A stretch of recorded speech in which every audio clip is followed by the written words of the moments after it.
Pour moi, ça n'a pas été une surprise parce que le film tourne depuis sa sortie et Écran Noir, c'est sa 11e sélection et ça continue de tourner en Europe et aux États-Unis. Ça a même pris un prix le mois passé au Festival d'Allemande aux États-Unis et ça continue de tourner. Là, ça va en Chine pour le mois prochain.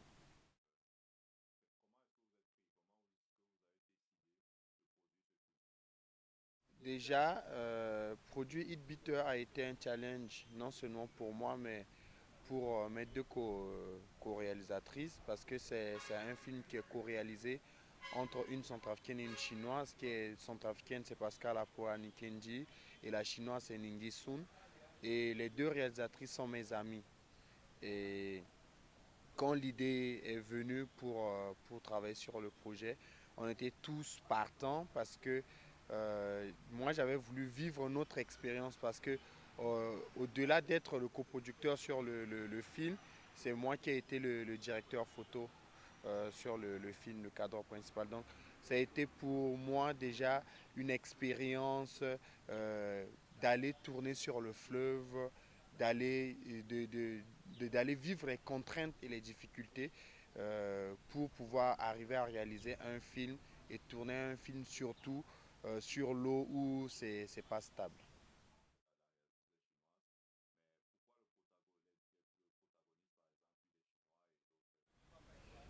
Au départ, on avait voulu faire le film avec un seul protagoniste, qui est le chinois.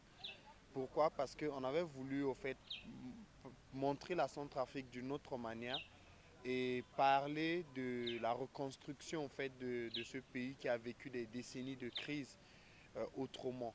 Mais on s'était rendu compte qu'on ne peut pas parler déjà de la reconstruction d'une ville avec la construction des bâtiments sans pouvoir parler de ceux qui travaillent dans, dans ce milieu.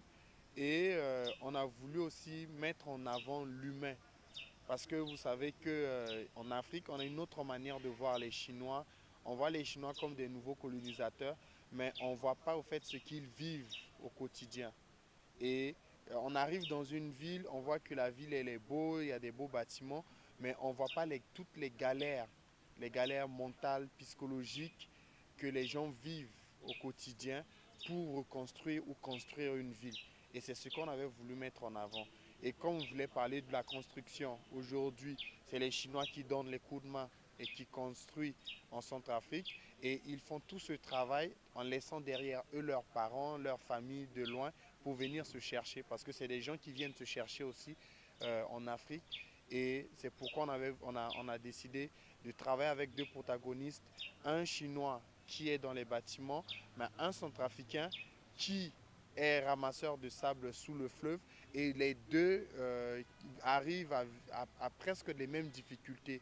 L'instabilité au niveau familial et social, les difficultés en termes de dépenses d'énergie et de traumatismes qu'ils reçoivent tout le temps dans leur vie quotidienne.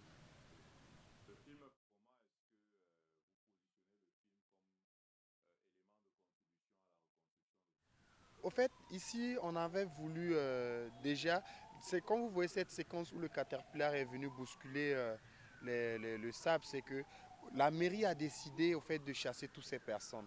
Et nous sommes après une crise post-électorale. Et le bord du fleuve où ramassent les sables, les ramasseurs de sable, ils sont au moins sur tous les sites, ils sont au moins 800 jeunes qui font ce travail et ça apporte dans l'économie, ça contribue. Et quand la mairie décide un bon matin de dire on les met tous de côté, mais on ne voit pas les risques que ça couvre. Au fait, ces jeunes, d'autres ont quitté les mouvements armés, d'autres sont des diplômés sans emploi, ils se retrouvent là, ils créent ces activités, non seulement qui contribuent à la reconstruction du pays, mais qui leur permettent de faire vivre leur famille. Et quand l'État veut faire quelque chose, mais il faudrait que l'État essaie de faire la part des choses. C'est qu'on va venir chasser ces jeunes, mais ils vont se retrouver où? Et quel sera l'avenir? Et c'est pourquoi on avait voulu interpeller au fait sur ce côté.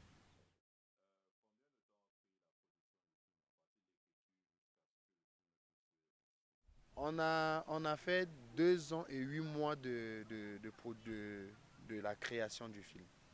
En gros, on a commencé au départ, on a fait 3 mois de, de, de, de recherche de personnages et après, on a fait 5 mois de tournage. Ça nous a permis d'avoir de la matière pour aller maintenant chercher de la coproduction aux États-Unis et commencer à soumettre le projet pour les levées des fonds. Et après, on a fait 1 an et demi de tournage. On a continué 1 an et demi et on a fait 3 mois de post-production.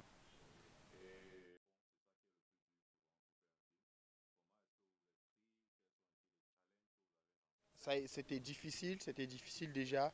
Difficile pour moi, par exemple, qui est sur ma première production internationale. C'était pas facile parce qu'il fallait déjà connaître le milieu, avoir des contacts, euh, maîtriser déjà les montages de projets. Mais on s'était dit qu'on va d'abord partir sur la base des matières, avoir de la matière pour montrer d'abord que le projet parle d'elle-même, que ce soit les documents ou que ce soit des humains derrière qui doivent le faire. C'est pourquoi on avait plus de temps pour tourner encore et encore.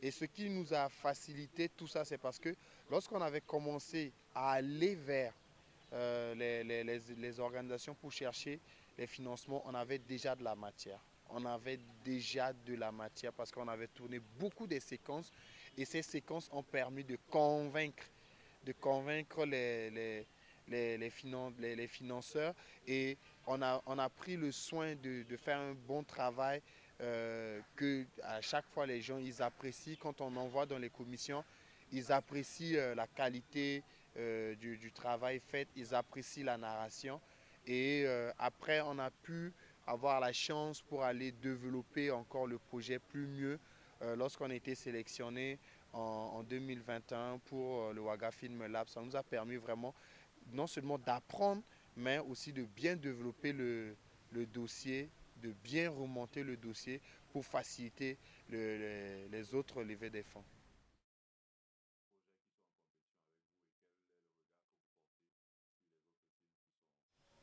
Déjà à la base, venir à l'écran noir a été pour moi euh, un désir de plusieurs années, depuis que j'ai commencé le cinéma. Et c'est de venir regarder des films, regarder encore et encore des films.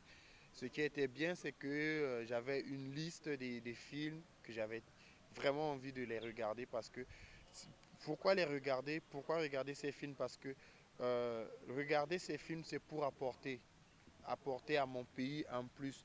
Je vois comment les autres, ils arrivent à faire, de rencontrer les cinéastes et de voir la qualité qu'ils donnent dans leurs œuvres. Moi, je viens de ce pays où il y a même pas d'école, ni de centre de formation, ni d'université. Et on a tous été des autodidactes pour aller commencer à faire des formations à l'extérieur plus tard. Et seul regarder des films, partager l'expérience des autres pourrait nous permettre au fait de s'acquérir encore plus d'expérience. Et donc pour moi ici, c'est d'arriver à regarder encore et encore. J'ai regardé un super documentaire hier que j'ai aimé et c'est un plus parce que je me dis, comme le documentaire même nous a interpellés, c'est qu'on est là, oui, on est en compétition, mais le fait d'être sélectionné et venir ici, c'est déjà, pour nous, c'est déjà gagné. Pour ce pays qui, pendant des décennies, n'a jamais vu des films sortir. Et depuis 3 ans, on arrive à voir nos films sortir.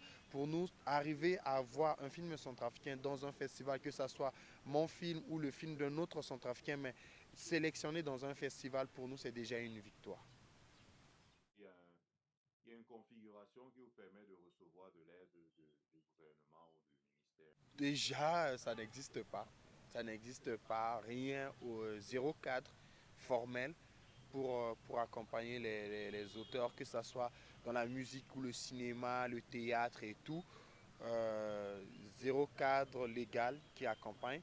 Certes, nous avons des amis qui nous font confiance de temps en temps, qui nous accompagnent dans des projets qui peuvent donner un 500 000, un 200 000, ou des organismes internationaux que tu peux aller négocier des fonds auprès d'eux pour, euh, pour te permettre de réaliser tes films, quoi.